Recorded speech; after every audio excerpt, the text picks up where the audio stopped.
What are, say, three pieces of advice you would give to people who are looking to succeed in business? Well, by far the best investment you can make is in yourself. I mean, for example, communication skills. I tell the students that come that they're going to graduate schools and business, and they're learning all these complicated formulas and all that. If they just learn to communicate better, and both in writing and in person, they increase their value at least 50%. And, I mean, if you can't communicate, somebody says, it's like winking at a girl in the dark. Nothing happens, basically. And you have to be able to get forth your ideas, and that's relatively easy. I did it myself with the Dale Carnegie course. Some people wish I'd taken a shorter course now in terms of my talking later on, but it's just hugely important. And if you invest in yourself, nobody can take it away from you. I mean, the second thing, which I'll get a certain criticism for not living it, but I do tell those students, that if I gave you a car and it'd be the only car you get in the rest of your life, you take care of it like you can't believe. Any scratch, you'd fix that moment. You'd read the owner's manual. You'd keep a garage and do all these things. And you get exactly one mind and one body in this world. And you can't start taking care of it when you're 50. By that time, you'll have rusted out if you haven't done anything. So you should really make sure that you just remember that you just got one mind and body to get through life with and to do the most with it. What about life advice? Well, life advice is, the most important thing, aside from the things I've talked about already, is really who you associate with. You want to associate with people that are better than you are. I mean, basically, you'll go in the direction of the people that you associate with, and you want to have the right heroes. You want people, if you want to emulate somebody, you better pick very carefully who you want to emulate. And when obviously you can't pick your parents. They're going to have an enormous influence on you, but you don't get a choice on that. But you get choices as you go down the line, and who you admire, who you want to copy, and the most important for most people in terms of that decision is their spouse. It's also important in terms of a partner in business, but the partner in life is the most important one. You want to pick a spouse that's better than you are, and then he or she, and you hope they don't figure it out too fast. Great.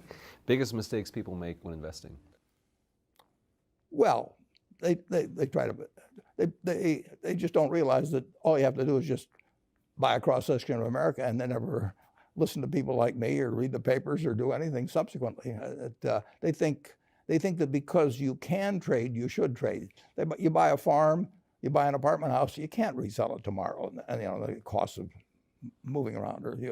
Now you get something handed to you, liquidity, which is instant. You can sell, and the cost of doing it are pennies, compared to other kinds of investment activity. So because they can so easily move around, they do move around, and moving around is not smarter than investing. You have a pretty cool morning routine regarding what you have for breakfast and how prosperous you feel. What is that? Well, I now actually send somebody over to McDonald's, usually to get me something. Since the publicity I got from earlier describing my habits at McDonald's, I now have somebody go in the office, but that was more for entertainment value. I eat exactly what I like to eat. If I liked it on my 6th birthday, at my 6th birthday party when we had hot dogs and hamburgers and Coke and ice cream with chocolate, I still like it. And I don't care about anything subsequently. I discovered it all by the time I was 6. If somebody offered me a deal when I was 20 and said, you're going to live 1 year longer, instead of living to 88, you'll live to 89 or whatever it may be, if you eat nothing but broccoli and Brussels sprouts and onions and all these things, I just said, I'll take the last year off. It probably won't be that good anyway. So I eat what I like to eat. I'm not venturesome in that area. I like how you lumped in onions with broccoli and Brussels sprouts. Well, never heard that before. I just don't happen to like onions, but no, I don't put them in the same category. Okay. You and George H.W. Bush, I think. Is business school worth it? Depends on the person. Much more than it depends on the school.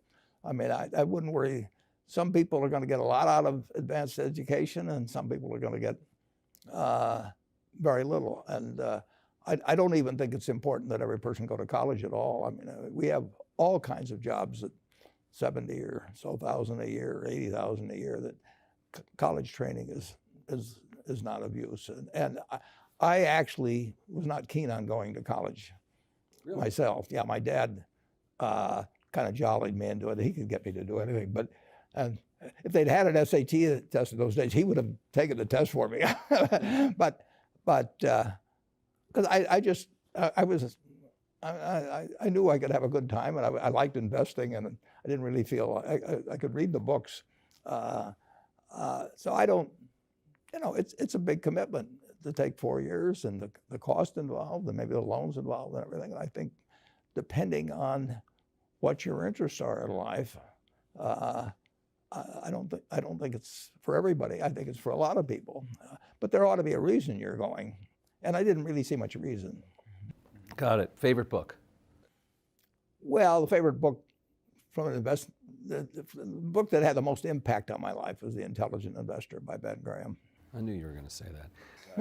And finally, what do you carry in your wallet, and how much money do you tend to carry around? Well, I probably carry maybe $400. I actually, my wife likes to use the cash, so I just take home a chunk of cash every now and then she doles it out. She looks at my billfold and sees whether all the hundreds are gone. Sticks a few in there. But it's pretty simple. And credit cards? I've got an American Express card, which I got in 1964, but I pay cash 98% of the time. If I'm in a restaurant, I always pay cash. It's just easier. Warren Buffett thing. Warren, how would you define true success?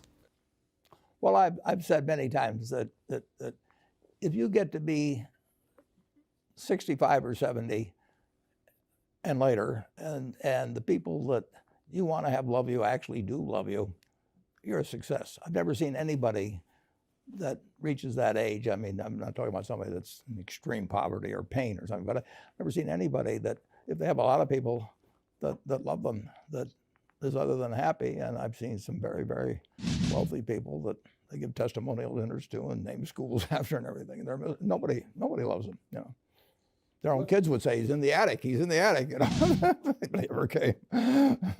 What other daily habits do you have, and which ones do you find to be the most rewarding? Well, I am really a creature of habit, but I read at least 5 hours, probably 6 hours a day, and wow. I just like to read. Now, a lot of it ties in with the business I do, but I enjoy it. I wouldn't be doing it otherwise. I mean, if I'd rather be out on a yacht or out playing golf all the time, I'd do that. But I just love getting more information, and I like building Berkshire. It is my canvas. So I spend a lot of time doing that. I play some bridge. I talk to my friends, and I pretty much don't do anything I don't like to do. I'm very fortunate in that. I mean, I really don't have to do almost anything. I mean, right. I would not like to be president of certain organizations because there's so many obligatory duties, lots of speeches or something of that sort. And I am pretty much in command of my own time, and you can say, well, it's kind of a crazy way to spend it, but I have a lot of fun doing it. Yeah, well, Caroline, I run a company that has 24 people in the home office here in Omaha, and we have 285,000 people working for us. We probably have 50 CEOs that report to me. Well, obviously, we can't run anything from headquarters, and I don't want to run anything. I do not want to have hundreds of people here and have to think about everything that goes with it. So I have delegated like nobody's ever delegated with a company of this size, and I trust the managers, and most of them are already rich. We buy their companies for hundreds of millions or billions of dollars. We don't get contracts with them to keep working. I mean, they have to go to work every day because they want to go to work, not because there's some contract or because they need the money. So I try to create the conditions that will cause them to really rather be at work than on some yacht someplace, which they could easily afford. And I say to myself, how do you get people that don't need to work? Well, you give them something that they love to work on. Right. And I don't need to work, but I jump out of bed every morning. I'm excited. I come to the office because I think I'm painting this painting, which is Berkshire Hathaway, and the canvas is of unlimited size, and I get to paint, and I get to paint the way I want to paint. And I feel the same thing works for our managers. And every now and then you have a disappointment, but overwhelmingly, if you put trust in the equation with people that have already shown they have a lot of ability running their business, and it's real trust, and they don't report to committees at headquarters or do anything like that. We've never had a committee meeting. We don't have any committees, so how could we have one? And overwhelmingly, those people do a good job, and then they deserve appreciation when they do it. I like applause, and if I like applause, I'm sure they like applause. And what they really like is intelligent applause from a real critic, and they get that when they get that from me. And